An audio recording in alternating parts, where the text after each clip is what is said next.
দেবের সময়টা খুব ভালো কাজে নিশ্চয়ই ওইখানে আমার ধারণা যেটা সেই অর্থে জিৎ একটু পিছিয়ে পড়েছে একটুখানি লেটলি ও খুব বড় বড় হিট দিতে পারছে না সেখানে দেব কিন্তু অনেকটা এগিয়ে আছে সেই জায়গা থেকে এই ছবিটা খুব ইম্পর্টেন্ট হবে এই জন্যে এখানে দেবকে একটা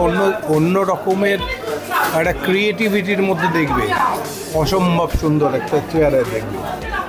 আমার মনে হয় একটা অদ্ভুত গেট আপ করেছে সোমনাথ সেটা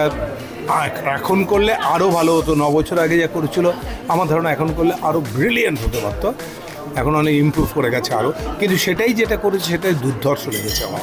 তারপরে একদম সিমলায় গিয়ে বরফের মধ্যে হাঁটু পর্যন্ত বরফ তার মধ্যে আমরা শুটিং করেছি আমি অল্প আছি কিন্তু এই সব ছবিগুলো এটা যেমন কাকাবাবুও তেমন দুটোতেই আমি কম আছি কিন্তু ভীষণ ইম্পর্টেন্ট রোলে আছে দু জায়গাতেই মেন্টার আমি এখানে দেবের যেমন মেন্টার ওখানে বুম্বার মেন্টার আমরা বিন্দাস করেছিলাম তাতে ওর বাবার সঙ্গে আমাদের খুব সাকসেসফুল ছবি ছিল চ্যাম্প ওয়াজ ভেরি গুড সেখানেও কোচ ছিলাম এবার তো ভালো হবে এটাও ভালো হবে